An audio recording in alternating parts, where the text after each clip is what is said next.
The Sunset Strip Diaries, Chapter 10, Sucker. I was over at Raz and Michael's one day for a barbecue when a very hot guy walked through the door with a 12-pack of beer. He had long, silky black hair with the top part dyed blue. He was super confident with great skin and sexy eyes. I thought, oh no, I didn't think I'd be meeting him. It was one of the guys from Tricks, Roxy Duveau. My pupils turned into cartoon hearts. I knew exactly who he was because I had had his picture pinned to my wall at my grandmother's house and had been staring at him constantly since 1989. I know, it's stupid. But back then, Tricks was a group that I had heard about before getting to Hollywood. They were very colorful and had a really cool look that I dug. I appreciated their creativity, and I also thought they were really attractive. And I realized at that moment that the reason none of the other guys I had met in Hollywood, no matter how cool or famous they were a threat to my relationship was because I wasn't truly attracted to any of them. I thought a few were cute, but there was no one that worried me. There was no one that I thought, oh shit, about, except this guy. The next thing I knew, I was chatting with him while shaping ground beef into hamburger patties over the sink. Later, he asked me to help him do his eyeliner before we all went out. He wanted me to hold his eyelid open so he could line the inside of his eye. I got nervous. I pounded so much beer that I was lightheaded. I thought, damn, I wish I hadn't beat up Trisha so I could tell her about this. She would shit her G-string. I calmed myself down by thinking, oh, he won't want me. There'll be somebody better. I don't even have to get into that situation. I was wrong. Roxy started hanging out with us every weekend, so I saw him a lot. He started to flirt with me, and we had major tension. He kept trying to get me to kiss him. I said, no. I knew if I gave in, two things would happen. One, he would lose interest, and two, I would lose my boyfriend. It was a lose-lose situation that I had the sense to foresee, but still it was painful. I lusted after this guy hard. He did not make it easy on me. He was always pulling me into his lap or trying to pull me in the corner somewhere to talk. Raz knew I actually liked Roxy. He flipped his hair and raised a plucked eyebrow into an arch. You dig him, don't you? He said in his drawn-out voice. Please. I could tell. I know you. He's a pretty sexy guy, huh? Look, he digs you, you dig him. Why don't you just go with your feelings, you know? I said, no. Be my friend. Do not let me near him. He said, listen, I am your friend, and you are my friend, okay? You come over here, you don't screw anybody. I like that. Holly, who had a bad stutter and a thick New York accent, really made fun of Roxy, especially the part in his hair. He always said, I haven't seen a part that big since Moses parted the Red Sea. Tell him to bring his big Dumbo ears over here. But tell him to stop scamming on all of our women. It's not cool. One night, Roxy gave me his leather jacket to wear on the strip, which was unheard of because popular Hollywood guys always wanted to appear single. This way, they could get a lot of girls to think they had a chance with them and buy some tickets to their shows. It really was not unlike a stripper who pretends she's single so the guys think they have a shot. They are selling a fantasy. Anyway, I was secretly giddy to be wearing a Tricks jacket over my bright yellow dress. It was like wearing the hot quarterback's Letterman jacket or something. A small part of me thought, what if this leaks back to Jimmy? This is kind of public. And another part of me told that part to shut the fuck up. I thought I was in the clear as far as wearing that jacket. We got separated in the crowds and parties later that evening, so I wore it home. Of course, I looked through every crevice of it. His wallet, empty, no surprise, was inside, and so were his keys. I knew he would have to come get that jacket if he wanted those items back. I found his ID, which said his real name, Brian Charles Duveau, and a Florida address. I stared at it like a psycho. I probably sniffed the damn thing, knowing me. The next day, Jimmy showed up at the door, and I panicked, throwing the jacket in my sister's closet and burying it with her pile of dirty underwear and socks. While I was sitting on the couch talking to Jimmy, I felt like that jacket would come walking out of the closet itself just to haunt me. I tried to calm my guilt and tell myself I was in the clear. Then the doorbell rang and I felt my armpits shoot sweat. Shit!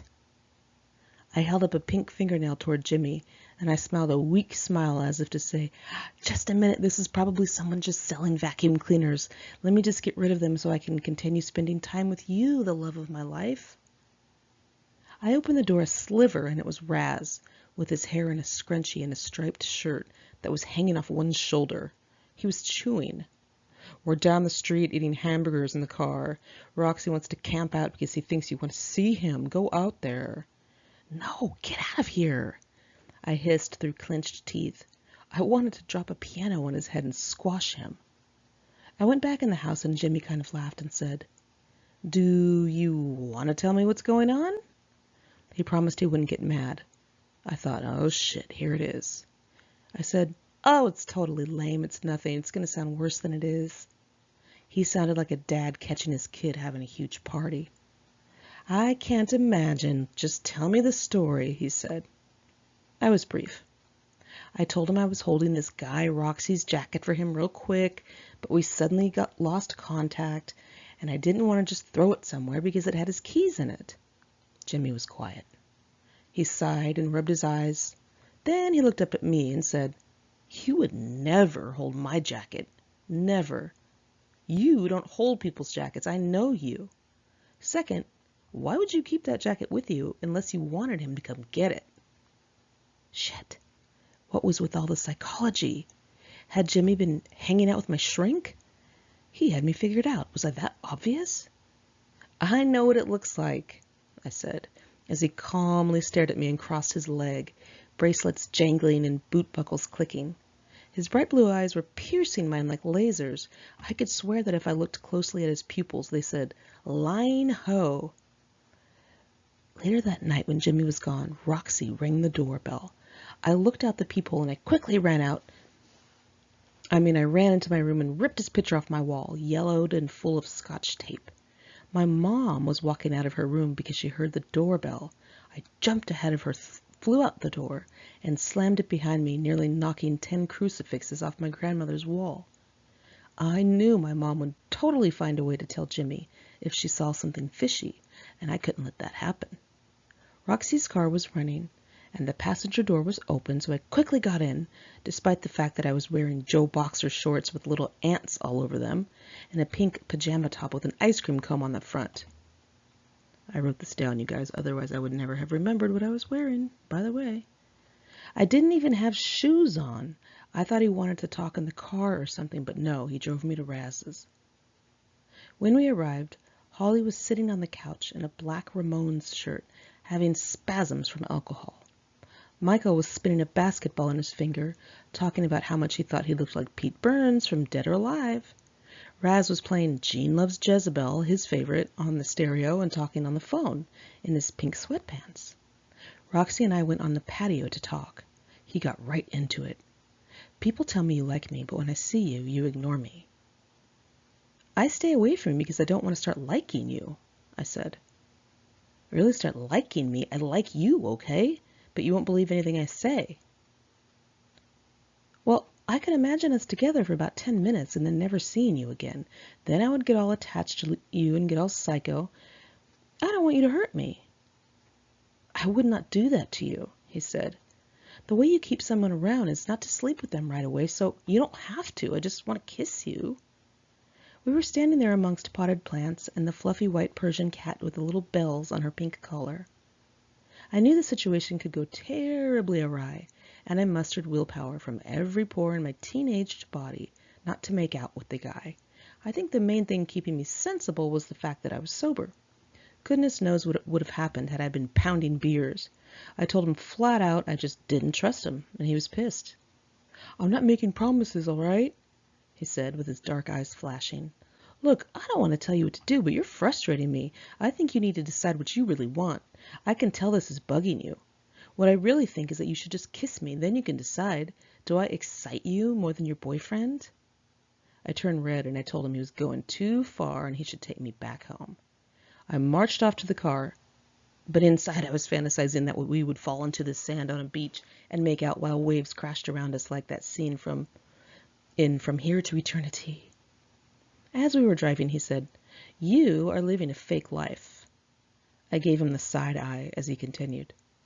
"You don't do what you want. You're staying with this guy because you can't imagine what life would be like without him. What's wrong with doing what you really want? Look, I could get you to have sex with me because I know you want to." "What?" I said, looking over at him. Who did he think he was? "What, do you think you have some magical powers or something? You couldn't get me to have sex with you. You can't even get me to kiss you, for God's sake." "I could, believe me. I know you want to. But I'm not doing that."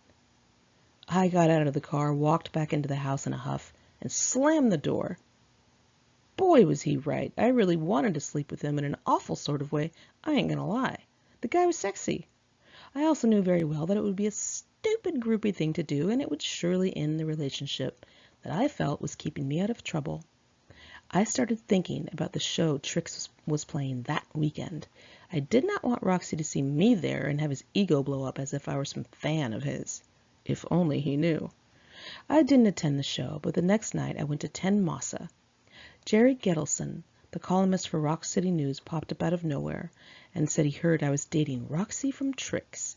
I immediately told him I was not and prayed it did not get back to my boyfriend. And by the way, you guys, I got a phone call from Jerry Gettelson, who had a bone to pick with me. He said, "I don't even know who you are, and you really think I cared about who you were dating? Like I really popped up and asked you that?" "Yes, Jerry, you did, because I wrote it down right after it happened." Moving on. Journal entry, April 14th, 1991. I don't want to give up Jimmy. I'm scared of life. I'm scared of being in another relationship trying to figure out who's safe and who's not. I don't want to ever be without Jimmy because then I will have to be on my own with all these men, and I'll get weak for one of them and I'll ruin my life. I will crumble without Jimmy. And speaking of Jimmy, he invited Christabel and me to the cat house again. We were in a VIP area that was roped off and surrounded by bodyguards. Stephen Piercy of Rat was there, and he smiled at me. Tracy Guns from LA Guns and Tammy Down from Faster Pussycat were also there, and they all played songs together. And the night after that, well, Jimmy trashed his whole house and cussed me out, shaking the whole time. He doesn't want me hanging out with the guys on the weekends. He's afraid I will hook up with somebody. Anyway, the next night I took Christabel and my sister out with me. Christabel drove. We stopped by Brent Muscat's house, and he had dyed his bangs bright pink and he was doing laundry. He said Jimmy was weirding out on him at Bordello, so he started throwing cigarette papers at him. I was embarrassed for Jimmy because he was a fan of Faster Pussycat, but I went ahead and put my arm around Brent in front of Holly and Raz, and I said, "Oh, cigarette papers, what a man!" And I laughed. He smiled real big, and hopefully he felt taken down a peg. Raz said, "Come on, you know you're going out with Jimmy against your will." I said, "I am not." We all went to the Strip, which was very crowded. Bobby Berry and Pepper Sweet from the band Strawberry were in front of the Roxy with a ton of neon pink clothing, colorful plastic charm bracelets, lots of clown makeup. Bobby's stage name is actually Boppin' Bobby Jean, but Michael started calling him Bobby Berry, and that's what we all call him now. Pepper and he were carrying huge orange and green water guns, and TV cameras were following them while they tried squirting my feet. I shot them an evil look that said, "Don't get my fucking shoes wet or I will slice your glittered balls off." Bobby has black hair down to his waist and very plucked eyebrows. He's actually really beautiful when made up. He does a good smoky eye. He loves looking at Cosmopolitan magazine. That's where he gets his beauty tips. If you listen closely, he has a Texas drawl. He says y'all when he's buzzed. Sometimes we go to their place to drink beers before we go out. It's full of toys, Cap'n Crunch cereal boxes, cartoony stuff, and of course lots of women's magazines. Bobby thinks if he does these certain face exercises from Cosmo every night that he won't age or something. He always does facial masks and he always moisturizes, he says. Pepper has straight shoulder-length white blonde hair and wears red lipstick. And instead of a beauty spot, he draws an X above his lip, which is weird but creative. He says it's the anti-beauty spot. He is my age and he works at the Hostess Bakery during the day where they make Twinkies and stuff. We are probably the youngest people in this crowd right now. So anyway, back to the story of the night. I found Raz, Holly, Stacy, and Roxy, and they wanted to use the old tickets from Roxy's Tricks show the week before to get into the Swingin' Thing show, but nobody wanted to face getting caught, so I walked up to the doorman, handed him all of the tickets, and we walked straight in. Swingin' Thing was half over, and everybody ended up separating out into the crowd. And a bit later, I saw Roxy at the bar with a blonde pulled up close to him. Swingin' Thing played a great show and threw out the beach balls into the crowd as we all tried stealing each other's drinks. After the show, the whole crowd poured out in front of the club and gathered under the lights of the marquee.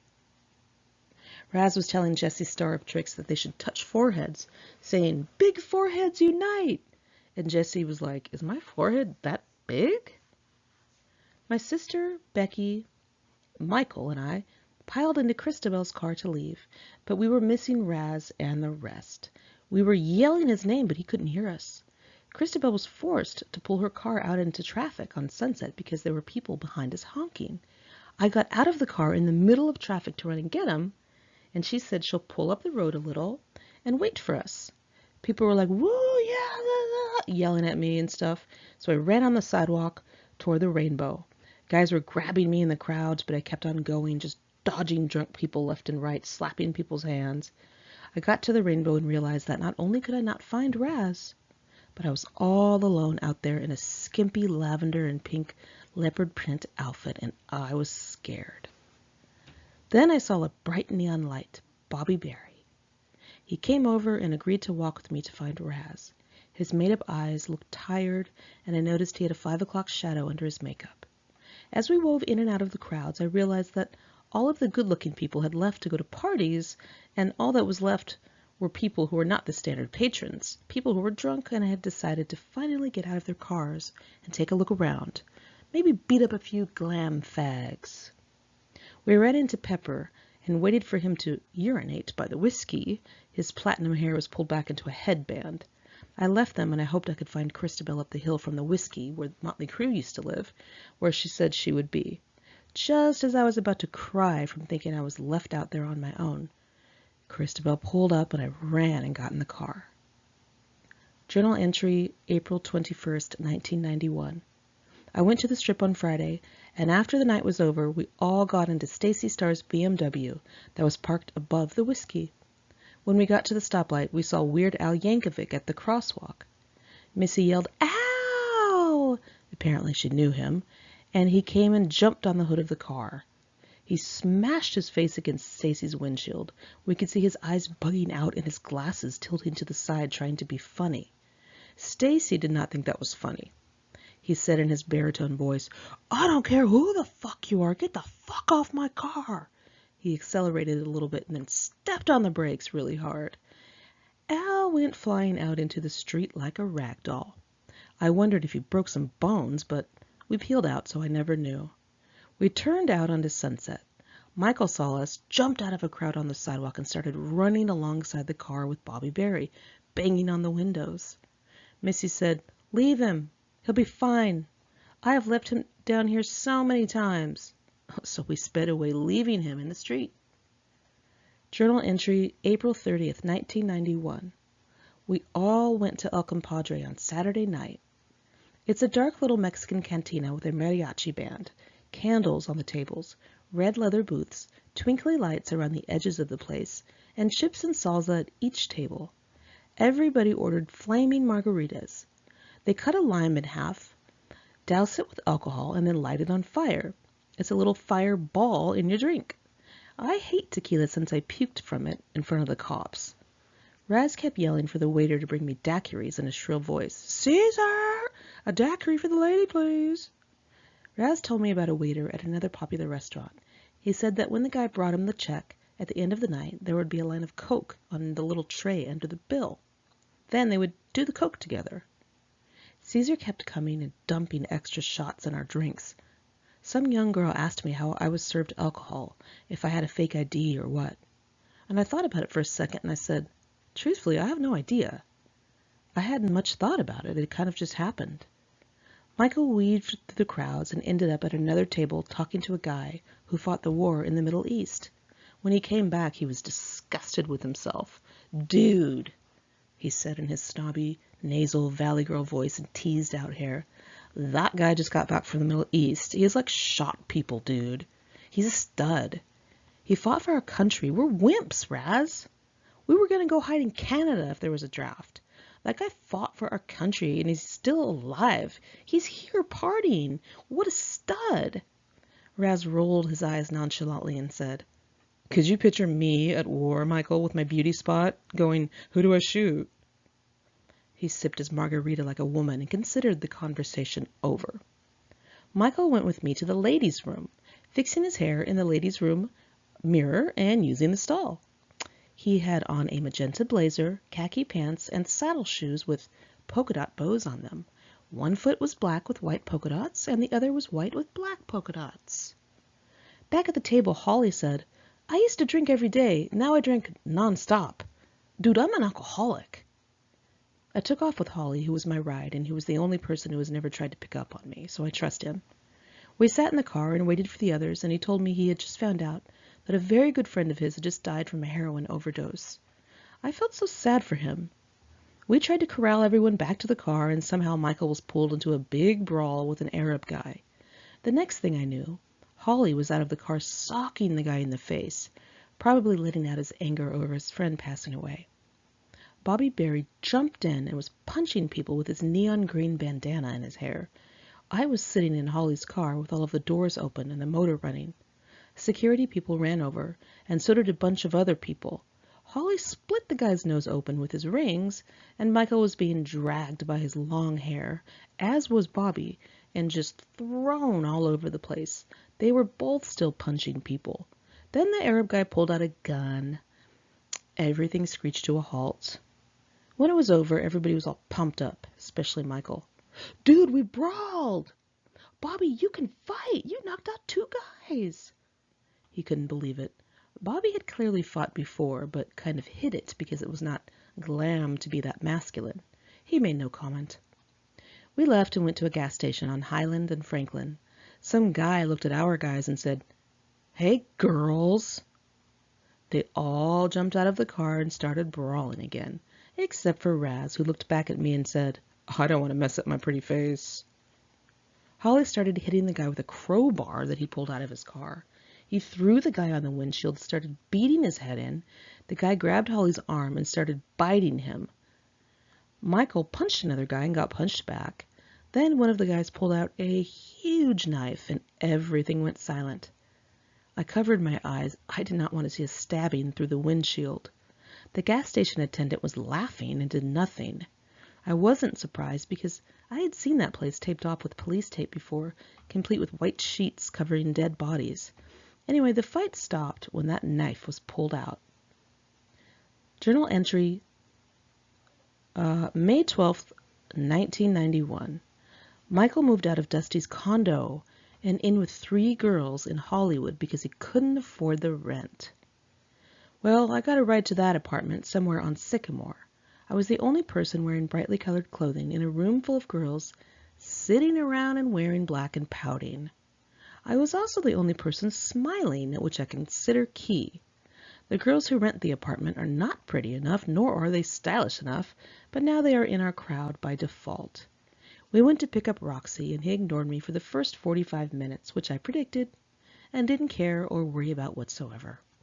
Michael just started hanging out with a band called the Brats.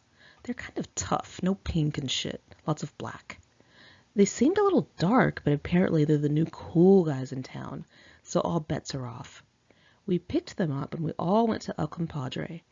While I was sucking back cocktails through red straws, I thought about how that night was the senior prom at my high school and I was missing it. But I like where I am.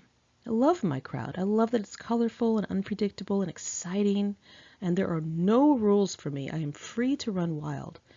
I think I'm a little past proms, actually. I don't know if that is really cool or sort of sad.